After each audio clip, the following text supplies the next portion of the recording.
The bridge of the Meridian's Pride hummed with activity as Commander Vexthor observed the morning drill from his elevated platform. His compound eyes tracked every movement across the deck with the precision that had made him famous throughout the Coalition fleet. 47 species served under various commands across the galaxy, and Vexthor prided himself on understanding every single hierarchy, every chain of command, every cultural nuance of military structure. Today's drill was simple. A simulated hull breach on Deck 7. Nothing the crew had not handled 1,000 times before. The alarm sounded. Officers moved to their stations. Vexthor watched the new human among them, the one who had arrived just 3 days ago. Laura Hayes, medical officer. No rank insignia except for a small red patch on her shoulder with a white cross. The humans called her Doc, which Vexthor assumed was short for doctor. In his experience, medical personnel were support roles. Important, yes, but they took orders. They did not give them. Doc stood near the secondary console, observing quietly. She was small by human standards, perhaps 160 centimeters tall. Her dark hair was pulled back in a simple tie. She wore the same gray uniform as the other humans, but without the colorful bars and pins that usually indicated rank. Vexthor had placed her in his mental hierarchy somewhere between a technician and a junior science officer. Lieutenant Torres, a human tactical officer with 3 silver bars on his collar, began issuing orders to seal the affected sections. His voice was sharp and clear. All personnel, initiate Emergency Protocol 7. Seal bulkheads on Decks 6 through 8. Doc stepped forward. Her voice was not loud, but it carried across the bridge with surprising clarity. Torres, hold on the Deck 6 seal. Everyone stopped. Lieutenant Torres turned to her. For a moment, Vexthor expected him to remind her of the chain of command. Torres had 15 years of service. He had led missions across hostile space. He had 3 commendations for valor. This medical officer had just contradicted his direct order in front of the entire bridge crew. Torres nodded. Holding Deck 6 seal. What do you need? Engineering team is still running diagnostics in that section, Doc said calmly. They have about 90 seconds before you lock them in with a simulated radiation leak. Give them 2 minutes to clear. Understood. All teams, 2-minute delay on Deck 6 seal. Vexthor's antennae twitched in confusion. He checked his command tablet. Torres was correct to seal Deck 6 immediately according to protocol. The simulation required speed above all else. Yet he had deferred to a medical officer without hesitation. Without even a question. The drill continued. Vexthor watched Doc more carefully now. 10 minutes into the exercise, Captain Angela Price, the human commander of the contingent, ordered all non-essential personnel to evacuation stations. She was a decorated officer with over 20 years of command experience. Her word was law among the human crew. Doc touched the captain's shoulder gently. Captain, recommend keeping engineering crew at their posts. Captain Price paused mid-sentence. She looked at Doc then nodded. Belay that last order. Engineering stays put. Again, immediate compliance. No debate. No explanation required. Vexthor stood from his observation post and approached the human section. This violated everything he knew about military structure. Medical personnel did not override tactical officers. They certainly did not redirect captains. The drill ended successfully. The crew began their post-exercise assessments. Vexthor made his way to Captain Price. Captain, a moment of your time, he said, his translator rendering his clicking speech into standard Coalition. Of course, Commander. Captain Price gestured to a quieter corner of the bridge. I must inquire about your medical officer. This Laura Hayes. Doc. What about her? During the drill, she contradicted direct orders from a superior officer. She redirected your own commands. Yet no one challenged her. No one questioned her authority. Vexthor's antennae spread wide in confusion. She wears no rank insignia. By all protocols, she should not have command authority over anyone, yet your entire crew defers to her. I do not understand. Captain Price smiled. It was a warm expression that Vexthor had learned indicated amusement or affection among humans. Doc doesn't have command authority, Commander. She has something else entirely. What could supersede rank in a military structure? Trust. Complete absolute trust. Vexthor tilted his head. All crew members must trust their superiors. This is standard across all species. Not like this, Price said. Doc is a combat medic. Do you know what that means for humans? She provides medical care in battle situations. It's more than that.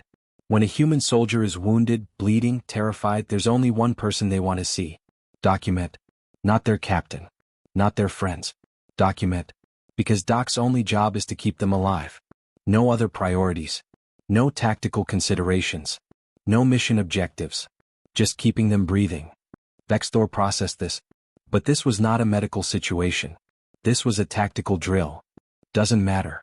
We've been conditioned through generations of warfare to listen to document. When Doc speaks, it means someone's life is at stake. Maybe not today, maybe not in this drill, but we trust that if Doc is speaking up, there's a good reason. Torres knew that engineering team was in that section because Doc keeps track of everyone's location. That's her job. I knew engineering needed to stay at their posts because Doc understands crew capacity better than anyone. She knows who's tired, who's stressed, who can handle what. This is inefficient, Vexthor said. A proper hierarchy should have clear lines of authority. Maybe for your species, Price said. But humans evolved differently. We're social creatures. We protect our healers. We listen to our healers. And in combat, Doc isn't just a healer. Doc is the promise that we'll make it home. You don't question that promise. Vexthor watched as Doc moved across the bridge, checking on crew members with quiet efficiency. No one saluted her. No one stood at attention. Yet everyone made room for her. Everyone met her eyes. Everyone listened when she spoke. It made no sense by any military standard he knew. But watching the human crew move around her like water around a stone, Vexthor realized he was seeing something his 47 species of experience had not prepared him for. This was not about rank or protocol or chain of command. This was something older. Something deeper. Something that existed before humans even had formal militaries. And despite all his training, all his experience, all his knowledge, Vexthor had no framework to understand it. He returned to his observation post, troubled and fascinated in equal measure. Doc had just revealed a gap in his understanding of command structures. For a being who prided himself on knowing all hierarchies, this was deeply unsettling. Perhaps the humans were more complex than he had assumed. The distress signal came in during third watch. A mining colony on the edge of Coalition space under attack by raiders. The Meridian's Pride was the closest ship, only 40 minutes away at full burn. Vexthor took his position on the bridge as Captain Price assembled the response team. 20 Coalition personnel including 8 humans. Doc was among them, checking her medical pack with calm efficiency. Medical officer should remain on the ship, Vexthor said to Captain Price. The raiding party will need combat specialists, not caregivers. Price shook her head. Doc goes where the team goes, Commander. That's not negotiable. Vexthor watched the shuttle depart with growing concern. He had survived 3 decades of military service by following protocol. Medical personnel belonged in secure locations, not active combat zones. But the humans seemed to operate by different rules. The team landed at the colony's main entrance. Vexthor monitored their progress through helmet cameras and audio feeds. The raiders had pushed deep into the mining facility, taking hostages and stealing refined ore. The Coalition team moved through smoke-filled corridors, weapons ready. The first contact came fast and brutal. Raiders opened fire from an elevated position. The team scattered for cover. 2 soldiers went down immediately, 1 human and 1 from the reptilian Ksha species. Doc was moving before anyone gave orders. She sprinted across open ground while energy blasts burned the air around her. Lieutenant Colonel Frank Morris, the human second in command, shouted for covering fire. Doc reached the wounded Ksha soldier first, sliding behind a metal crate as weapons fire sparked overhead. Doc, stay down? Morris yelled. Doc ignored him. She rolled the Ksha onto his side, checking for exit wounds. Morris, I need you here. Now. Morris was coordinating return fire, directing 3 soldiers to flank the raider position. He was the highest-ranking officer on the ground. He was managing a complex tactical situation. Yet he immediately moved to Doc's position, keeping low. Hold pressure here, Doc said, guiding his hands to the wound. Don't let up. Not even for a second. I'm coordinating the... Someone else can shoot. Only you can keep him alive right now. Pressure. Here. Morris nodded and pressed down hard. Doc was already moving to the second wounded soldier. Vexthor watched through the camera feeds in disbelief. A lieutenant colonel, with over 20 years of command experience, had just abandoned tactical coordination to follow a medical officer's instructions. Another officer had taken over the flanking maneuver, but the command structure had just shifted in the middle of active combat. The firefight intensified. The team pushed forward, clearing rooms one by one. Raiders fell back deeper into the facility. More casualties accumulated on both sides. Doc moved through the chaos like she was walking through a quiet garden. Energy blasts passed close enough to scorch her uniform. Explosions shook the walls. She never flinched. She just moved from wounded to wounded, her hands steady and sure. Captain Price, pull back to defensive positions, came the order from a coalition commander coordinating from orbit. You're taking too many casualties. Price began issuing retreat orders. The team started falling back to more secure positions. Doc's voice cut through the comm channel. Negative on full retreat. We have 3 critical wounded who can't be moved yet. Captain Price stopped mid-sentence. How long do you need? 8 minutes to stabilize. Maybe 10. All units, establish perimeter. We hold this position for 10 minutes. Vexthor clicked his mandibles in agitation. The captain had just altered tactical orders based on a medical officer's assessment. They were in active combat. They were outnumbered. They were taking fire from multiple positions. Yet the entire operation had just paused because Doc said they needed to wait. The team held position. Raiders probed their defenses but could not break through. Doc worked on the wounded with complete focus. She called out requests and soldiers of every rank jumped to fulfill them. Sergeant Kim, I need your plasma torch. Lieutenant Vosh, hold this 4-bag above your head. Yes, like that. Don't move. Captain Price, one of your people is going into shock. Get her talking. Keep her awake. Each command was followed without question. A sergeant gave up essential equipment. A lieutenant stood exposed, holding medical supplies.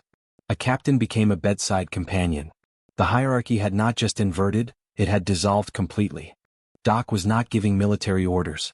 She was not coordinating tactics or planning strategy. She was simply focused on keeping people alive.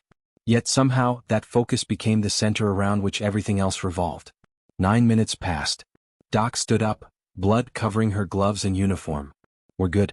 Move them out carefully. Support their weight. Don't jostle the Ksha, his ribs are broken. The retreat proceeded smoothly.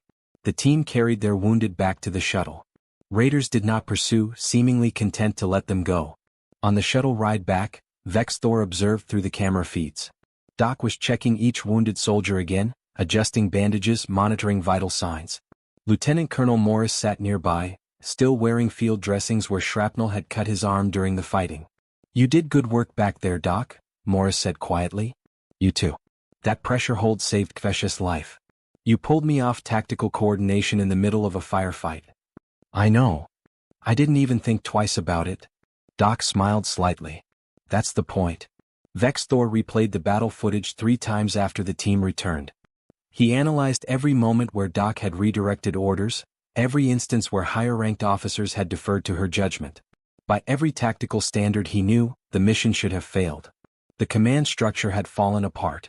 Officers had abandoned their duties to follow medical instructions.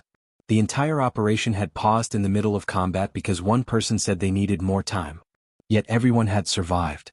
Every wounded soldier had made it back. The mission objectives had been achieved. Captain Price found him in the observation room hours later. She looked exhausted, still wearing her combat gear. I watched the recordings, Vexthor said. What I saw should not be possible. Your command structure completely dissolved in combat. Did it? Price asked. Or did it just change shape? You allowed a medical officer to override tactical decisions. Lieutenant Colonel Morris abandoned coordination to apply pressure to a wound. Your entire team stopped fighting to wait for medical stabilization. And we all came home alive. Including 3 soldiers who would have died if we'd followed standard tactical protocol. Vexthor turned to face her fully. This is not how military operations function. It's how human operations function, Price said. We don't leave our wounded. We don't sacrifice the injured for tactical advantage. And we trust Doc to tell us what's possible and what isn't. This trust you speak of, Vexthor said slowly, it supersedes rank, training, tactical necessity. When Doc speaks, we listen. Because we know that decades from now, in a completely different battle, we might be the one bleeding out. And when that happens, we want someone like Doc who'll stop the entire war to save our life. Price left him alone with the recordings. Vexthor watched them again, trying to understand this strange human phenomenon where command came not from authority, but from something deeper and older than any military rank. Vexthor found Captain Ryan Mitchell in the ship's observation lounge 2 days after the mining colony incident. The human captain stood before the wide viewport, watching stars streak past as the Meridian's pride traveled through subspace. Mitchell held a cup of dark liquid that humans called coffee, steam rising in thin wisps. "Captain Mitchell, I require clarification," Vexthor said, approaching carefully. His translator clicked softly as it processed his speech. Mitchell turned and smiled. "Commander, I was wondering when you'd come find me. Price said you've been reviewing combat footage for 48 hours straight. I have watched the recording 17 times.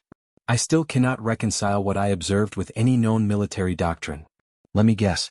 You're trying to figure out why everyone follows Doc's orders even though she has no rank." Mitchell gestured to a nearby seat. "Sit. This might take a while." Vexthor settled into a chair designed for his body structure. In the battle, Lieutenant Colonel Morris abandoned tactical coordination to perform basic medical tasks. This should have resulted in mission failure. But it didn't. No, it did not. This defies logic. Mitchell took a long drink of his coffee. "Commander, what do you know about human evolution? Your species evolved on a single planet. You are mammals. You form social bonds. This is common knowledge. Right. But here's the thing about humans that makes us different. We're persistence hunters. Do you know what that means?" Vexthor's antennae twitched. "I am not familiar with this term. Millions of years ago, before humans had advanced weapons or tools, we hunted by chasing animals until they collapsed from exhaustion. We couldn't run fast, but we could run forever. We'd track prey for days, never stopping, never giving up. The animal would run and rest, run and rest. We just kept coming. This seems inefficient. Maybe. But it meant we evolved to value endurance over speed, cooperation over individual strength. And most importantly, it meant we needed to take care of each other. If one hunter got injured during a chase, the group had to decide whether to leave him behind or stop to help." Mitchell set down his coffee cup. "The groups that stopped to help survived better. They had more hunters for the next chase, more people to share knowledge, more hands to build shelter. So over thousands of generations, we evolved a deep instinct to care for our injured. And equally important, we evolved to trust the people who care for us." Vexthor considered this. "So when Doc provides medical care, she triggers this evolutionary response?" "Exactly. When a human is hurt, scared, bleeding, our brain goes into a very primitive mode. We're not thinking about rank or protocol. We're thinking about survival. And in that moment, the person keeping us alive becomes the most important person in the world." But the mining colony battle was not a survival situation for most of your crew. They were uninjured. Mitchell leaned forward. "Here's what you're missing, Commander. Every human soldier knows that someday, maybe tomorrow, maybe in 10 years, they might be the one bleeding out. They've all seen friends die. They've all been scared. And they've all made an unspoken promise to each other." "What promise?" "That when one of us falls, we stop everything to save them. We don't leave wounded behind. We don't sacrifice injured soldiers for tactical advantage. We don't calculate whether saving someone is worth the resources. When Doc says someone needs help, we help. No questions. No debate." Vexthor shifted in his seat. "This is not practical military strategy." "You're right. It's not. But it's human strategy. And it works because of trust." Mitchell picked up his coffee again, warming his hands on the cup. "Doc doesn't command through authority. She commands through absolute trust that's been earned in 100 battles across thousands of years of human warfare. Captain Price mentioned this trust. But trust must be earned individually, yes? Each soldier must learn to trust their medic through personal experience. That's true for normal trust. But Doc is different. It's not just a person, it's a position. A role that carries weight far beyond the individual." Mitchell paused, searching for words. "Let me tell you a story. 50 years ago, Earth was fighting a war in a desert region. Brutal combat. Lots of casualties. There was a medic there, barely 20 years old, who ran into active fire to save a wounded soldier. She got shot 3 times but kept dragging the soldier to safety. She died saving him." Vexthor listened silently. That medic became famous. Her story spread through the entire military. 50 years later, we still tell it. And here's the important part, that wasn't unique. We have thousands of stories like that. Medics who gave their lives to save others. Medics who worked for days without sleep. Medics who performed surgery in collapsed buildings, in burning vehicles, in the middle of firefights. These stories create cultural expectations, Vexthor said slowly. More than that. They create absolute certainty. When a human soldier sees Doc, they don't just see Laura Hayes. They see every medic who ever saved a life. Every doc who ever ran into danger to pull someone out. Every medical officer who ever chose saving the injured over their own safety. Mitchell stood and walked back to the viewport. Morris followed Doc's orders because he knows that Doc has no other agenda. She's not trying to advance her career. She's not positioning for promotion. She's not playing political games. Her only goal, her only purpose is keeping people alive. When Doc says hold pressure on a wound, Morris knows that's the most important thing in the universe at that moment. Even more important than coordinating combat operations? Yes. Because if Morris dies in the next battle, he knows Doc will stop everything to save him. That knowledge, that absolute certainty, is worth more than any tactical advantage. Vexthor processed this information carefully. So Doc commands not through rank but through the promise of care. Exactly. And that promise is backed by thousands of years of human evolution and culture. It's older than our military ranks. It's older than our governments. It's as fundamental to being human as language or tool use.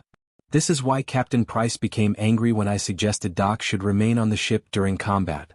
You suggested taking away our promise of care. Of course she was angry. Mitchell smiled slightly. Every human on this ship knows that if things go wrong, Doc will be there. That knowledge lets them take risks they otherwise couldn't take. It lets them push harder, fight longer, trust deeper. Because they know someone will save them if they fall. Right.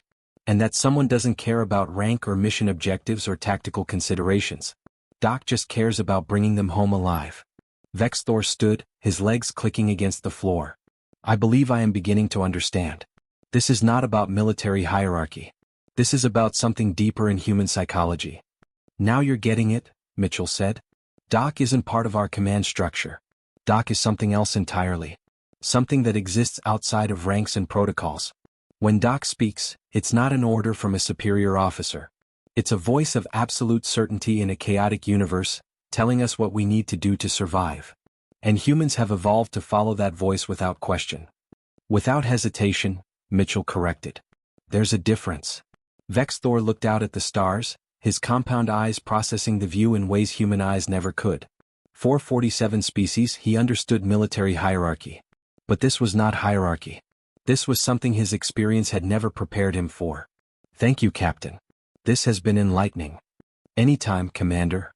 Mitchell raised his coffee cup in a casual salute. Just remember, if you ever get injured in combat, don't be surprised when everyone starts listening to Doc instead of you. The ambush came without warning. One moment the Meridian's Pride was conducting a routine patrol near the Kellis Nebula. The next moment, 6 Raider ships dropped out of subspace with weapons already firing. The bridge erupted in controlled chaos. Captain Mitchell barked orders from the command chair while officers scrambled to battle stations. Vexthor coordinated defensive maneuvers from his post, directing shield rotations and return fire. The ship shuddered as energy blasts hammered against the hull. Raider formation suggests coordinated attack pattern, Vexthor announced. This is not random piracy. They planned this. All weapons focus fire on lead ship, Mitchell commanded. Engineering, I need more power to forward shields. The battle intensified.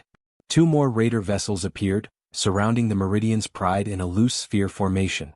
They fired in sequence, never giving the shields time to fully recharge between hits. Then everything changed.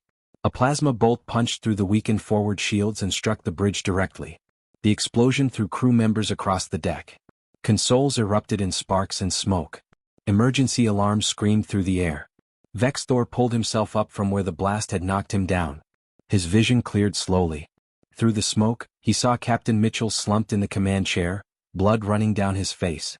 The human captain tried to stand but collapsed immediately. Doc was already moving. She had been at the medical station near the back of the bridge. Now she sprinted forward, her medical scanner already in hand.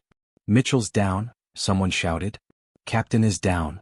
The bridge descended into confusion. The XHA tactical officer looked to Vexthor for orders. The insectoid navigation officer turned to the human second officer. The reptilian weapons coordinator waited for someone to tell him what to do.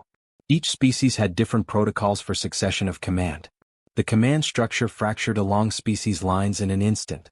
Who has command? The XHA officer demanded. Protocol requires clear authority. Coalition regulations state the senior officer present assumes command, Vexthor said quickly. That would be myself.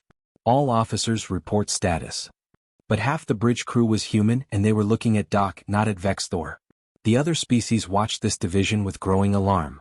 A ship could not function with two centers of authority. Doc knelt beside Mitchell, checking his pupils and pulse. He's alive. Concussion possibly severe. He can't command right now. Another plasma bolt struck the ship. The deck tilted sharply. More alarms joined the cacophony. Commander Vex Thor, orders? The weapons officer asked urgently. Vex Thor opened his mouth to respond, but Doc was already standing. She looked around the bridge with calm assessment, taking in the damaged consoles, the injured crew, the fractured command structure. We need to rotate shield facing, Doc said clearly. The crew on Deck 3 can't handle another direct hit like that. They're already dealing with radiation exposure from the damaged conduit. If we take one more strike on that section, we'll have casualties we can't treat. It was not phrased as an order. It was a medical assessment. But every officer on the bridge heard the tactical implication. Deck 3 housed critical systems. If they lost that section, they lost the ship. The XHA tactical officer adjusted shield rotation without waiting for Vex Thor's confirmation. Redirect power from forward weapons array, Doc continued, her voice steady despite the chaos. Engineering is passing out from heat exhaustion. The cooling system in that section failed 10 minutes ago. They need relief before they start making mistakes. Again, it was framed as medical concern. But it was actually brilliant tactical thinking. The forward weapons were nearly depleted anyway. The power would be better used elsewhere. The insectoid at engineering control made the adjustment immediately. Vex Thor watched in fascination as Doc moved around the bridge. She was not giving military orders. She was making medical assessments about crew capacity, physical limitations, and survival needs. Yet each assessment was also a tactical decision. And the crew, fractured by species and protocol, was following her guidance without question. How many crew can we pull from damaged sections? Doc asked the damage control officer. Maybe 15 if we abandon decks 2 and 4. Do it. Move them to secondary positions. They're breathing smoke and contaminated air right now. In 20 minutes, they won't be able to think clearly enough to do their jobs anyway. The crew shuffled. Damaged sections were evacuated. Personnel were redistributed to functional areas. Another raider ship moved into attack position. The weapons officer looked between Vex Thor and Doc, uncertain who to ask for orders. Doc noticed his hesitation. Commander Vex Thor, what's your tactical assessment? Vex Thor understood what she was doing. She was giving him explicit authority over tactics while maintaining her position as the voice everyone was actually following. It was a careful balance. Target their propulsion systems, Vex Thor said. If we cannot destroy them, we can prevent them from maneuvering. Good, Doc said. But our weapons crew has been at battle stations for 6 hours. They're exhausted. Tired people miss shots. Can we rotate in fresh crew from the non-essential areas? The weapons coordinator nodded enthusiastically. Yes. Fresh crew would improve accuracy significantly. Doc turned to the communications officer. Send for replacements. Make sure the new crew has eaten something in the last 4 hours. Low blood sugar means slow reaction time. The replacements arrived within minutes. The weapons' accuracy improved immediately. 2 raider ships took critical damage to their engines and fell out of formation. The bridge crew needs water, Doc announced. Dehydration is affecting decision-making speed. Someone get hydration packs up here now. A junior officer rushed off and returned with emergency water supplies. The crew drank while maintaining their posts. Vex Thor noticed his own thinking becoming clearer. He had not realized how dehydrated he had become. Doc moved to a damaged console where a human ensign was struggling with manual controls. You've been staring at that screen for 40 minutes without blinking. Your eyes are dried out and you're missing information. Close your eyes for 10 seconds. Let them water naturally. The ensign followed her instruction. When she opened her eyes again, she immediately spotted a critical system failure she had missed before. Commander. Detecting power surge in Deck 5. It's going to blow the plasma conduits. Vent the plasma, Vex Thor ordered quickly. Emergency dump. The plasma vented safely into space. A disaster was avoided because Doc had noticed one crew member's physical stress. The battle continued for another 30 minutes. Doc never gave a single tactical order. She simply moved around the bridge, assessing crew capability, monitoring physical and mental states, making medical recommendations that happened to also be tactical brilliance. We need to end this quickly, Doc said finally. The crew is running on adrenaline now. When that wears off, we'll have people collapsing at their stations. I give us maybe 15 more minutes of effective combat capability. Vexthor made a decision. All weapons, concentrated fire on the command ship. Full power. Engineering, I need everything you have. Engineering crew can give you 90 seconds of maximum output, Doc added. After that, they'll need a 30-minute recovery period or they'll start passing out. 90 seconds will be sufficient. The Meridian's pride unleashed everything it had. Every functional weapon fired simultaneously at the Raider command vessel. The concentrated barrage overwhelmed their shields in seconds. The ship broke apart in a brilliant explosion. The remaining Raider ships scattered and fled into subspace. Silence fell across the bridge, broken only by alarms and the sound of crew members breathing heavily. Doc returned to Captain Mitchell, checking his condition again. He's stable. Needs proper treatment, but he'll be fine. Someone help me get him to medical bay. 2 crew members carefully lifted Mitchell and carried him away. Doc followed, her role as temporary coordinator of the entire battle apparently forgotten. She was just the medical officer again, focused only on treating the wounded. Vexthor looked around the bridge at the mixed species crew. They had been fractured by different protocols and different instincts for who should command. But when Doc had spoken, everyone had listened.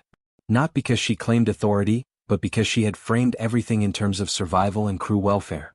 The human second officer approached Vexthor carefully. Commander, that was extraordinary battlefield coordination. I gave very few orders, Vexthor admitted. No sir. You gave the right orders at the right time. And Doc made sure we were all capable of following them. Vexthor understood now. Doc had not taken command. She had made it possible for command to function despite the fractures in authority.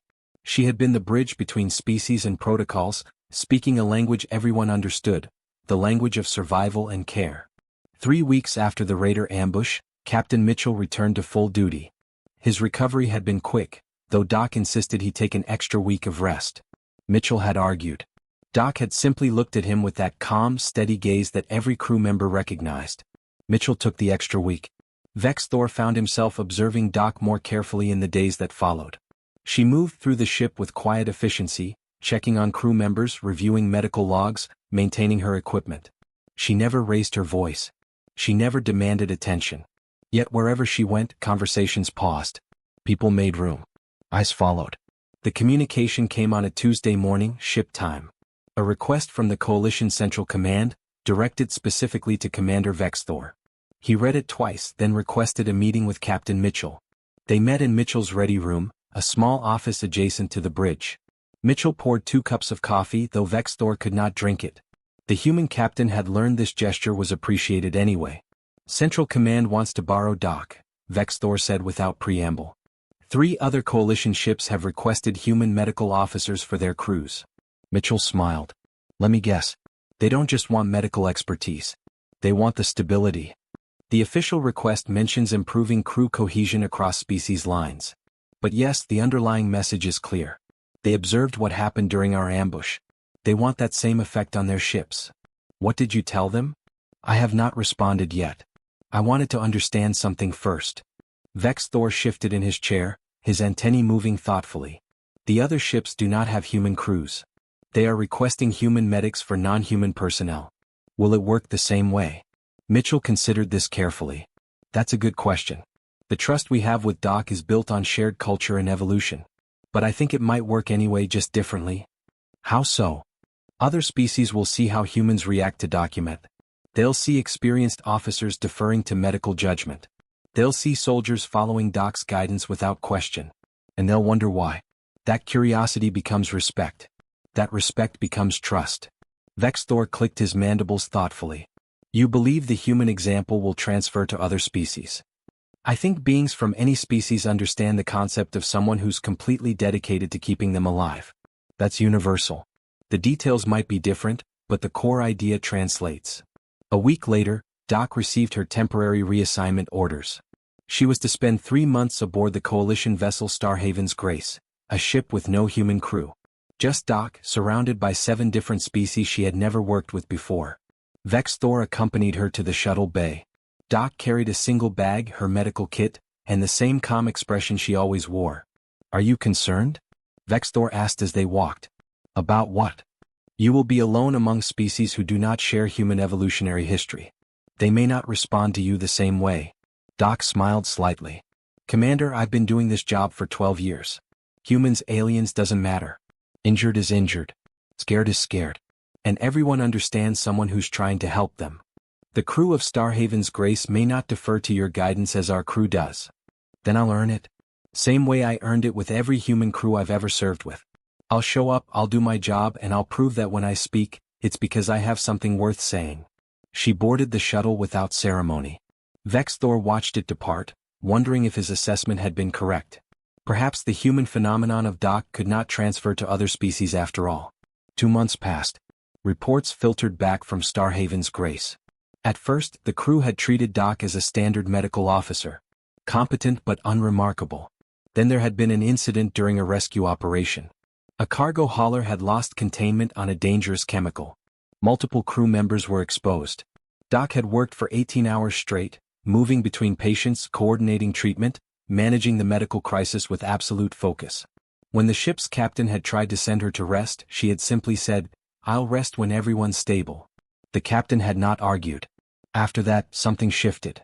The crew began checking with Doc before making decisions that might risk crew health. The tactical officer started asking Doc about crew capacity before planning extended operations. The engineering chief consulted Doc about work rotation schedules.